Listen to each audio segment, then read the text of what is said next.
So, in such a society where perhaps it's not the lack of intelligence or education, what truly does freedom or independence for women mean?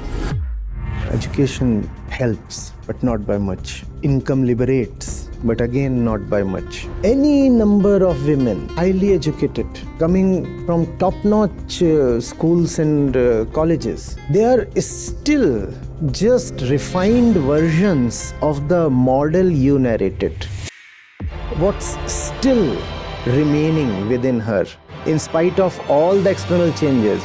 The dress has changed, the food has changed, the language has changed, even the ideology has changed. The one in the metro might be a staunch feminist, holding so-called very progressive views, and yet something remains unchanged.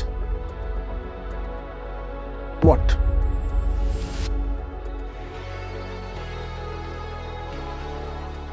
Acharya Ji, we as medical professionals often come across women who, when asked about, say, their medical history or even menstrual details, are baffled and refer to their husbands or in-laws for decisions or to take their decisions. My sister, during her residency in gynecology, met patients on a daily basis like this, who would simply say, "Arey mere mard ko bula do," and will not be able to recount what their test reports were, what their... The patient would say that? Yes. Okay. Or what their results were, what their present condition is. So, in such a society where perhaps it's not the lack of intelligence or education, what truly does freedom or independence for women mean? And if marriage is such a structure that pulls them back into being dependent on someone else, on another family, where exactly does education or income stand finally? Education helps, but not by much. Income liberates, but again, not by much. Yes, obviously, all these are factors that contribute to the woman's welfare. You must have a fair legal system. You must have provisions for due security. You must have adequate representation in the legislatures, right? And you must have the right FLPR number. Women must be present in the workforce, right? You must have all these things. They are necessary, but not sufficient. Not sufficient. Any number of women, highly educated,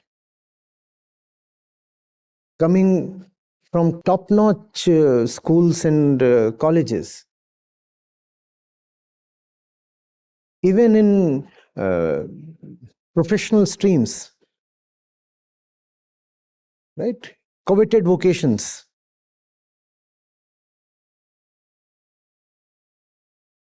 They are still just refined versions of the model you narrated. See, what a tragedy. Here, you probably could imply that the woman is coming from a rural background, is not educated, does not even have a bank account of her own. Therefore, she is dependent on the male members and others, right? So you wanted to imply some kind of correlation or causality. She is in bondage because of lack of education and lack of financial independence. That's the link you want to establish. Yes, that link does exist, but that link does not explain everything. There is much more to it. You have women coming from IIT background, IIM background. You have women coming from maybe even your own prestigious institution or the Ivy League institutions abroad. You have women coming from all these places. And those women, inwardly, you'd be shocked and surprised, are still versions of the story you narrated. How does that happen? Now they have education, they know the world, they have already earned a lot, and yet they are psychologically unfree. How does that happen? Yes, they have put aside illiteracy. They have put aside financial dependence. Right? They live in relatively liberal and emancipated societies. Yes. They have also put aside the usual kind of dogma and superstition and the very obvious load of tradition. All that they have put aside. They speak differently, they wear differently, they walk differently. But there is still one thing that they have not put aside. You help me with that. What's that? So is the They have conditioning put aside the sari, right? Now they are in the corporate attire. So that's gone. They are not wearing even the usual traditional symbols like bangles, let's say. So that too has been put aside. Right? They don't speak the rural, rustic kind of vernacular. They have picked up English. So there is a lot that they have discarded. But still there is one central thing that they are carrying. Yeah, but let her come with it. So, in general, they might have put aside the materialistic shackles, but what about the shackles in the mind? Have we been able to put them aside? The stuff of mind has largely been replaced. Largely. So the rural housewife keeps thinking of the next meal, what to cook, how to serve, and where are the kids, and is their laundry done, and that's the usual content of the mind there. And when you talk of the so-called liberated woman in a metro, the stuff of mind too has changed. She's thinking of other things, and yet something very central has not changed. Maybe she is thinking of the next party or the next promotion in her office. The mind stuff is, this one is thinking of the next Ram Leela. And will I be able to attend that? Will my in-laws grant me permission to watch that? And that one is thinking of the next Hollywood release. The woman in the metro, she's thinking of other things. What's up on Netflix next? Fine. So the stuff of mind is not much the same, yet something central remains the same. What's that? You put these two side by side and you would not notice much in common. From appearance to language to concerns, everything would appear different. Yet, I insist, something has remained unchanged. What's that? Acharya Ji, is this because that's how the nature made us? Men and women are dependent on each other. No. I'm not talking of the physical organs. No. No, not the physical organs. Like a corporate woman, a daughter of a rich man. Like he has a wife who is housewife, just not much literate. If she is stuck at midnight somewhere, she will still call her husband. And the daughter, corporate daughter, working in the corporate culture. You're assuming a lot. You're assuming that the woman is a wife. You're assuming that the husband will definitely come over and save. You're assuming that being a woman means being helpless in the middle of the night. You're assuming a lot. If I am a woman, obviously I would be stuck out somewhere and feel helpless at midnight. That's an assumption. That's an assumption. What's still remaining within her, in spite of all the external changes? The dress has changed, the food has changed, the language has changed, even the ideology has changed. The one in the metro might be a staunch feminist, holding so-called very progressive views, and yet something remains unchanged.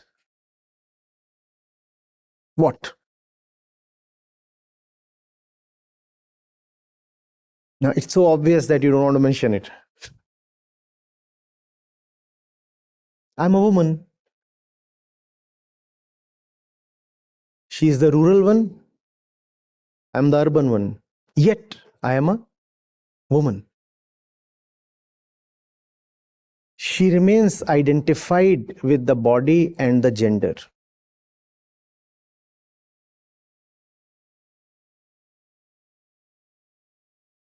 The gender remaining a very primary identity, and as long as that remains, bondages will remain.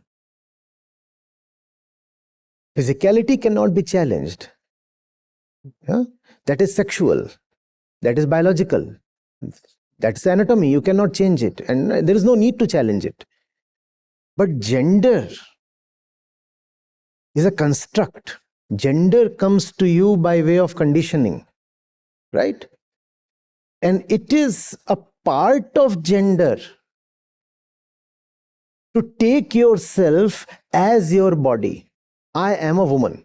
Oh, she'll say, I am a woman in bondages, constraints, limits within the household. And this one will say, I am a woman with wings, flying free, educated, empowered. But still, I am a woman. That's. And as long as that remains, the final shackles have not been challenged.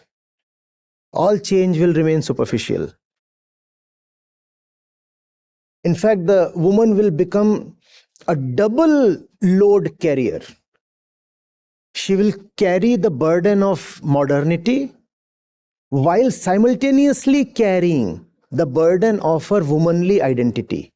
She'll be doing double shifts. I'm a modern woman, so I'll do everything that modernity demands of me. At the same time, I remain a woman at the core. Therefore, all that comes with that identity has to be maintained and serviced. Why must the human being be so closely identified with her body? Why not human rather than a woman? Why must physicality be so central to her existence? The same question we can ask about the man as well, but that's not the topic right now. Why must the sexual aspect of the anatomy be so overwhelming? Why can't she take herself as consciousness rather than the body? You remember how we closed the last discussion? Who am I? I am the one who knows, sees, understands. Bodho aham.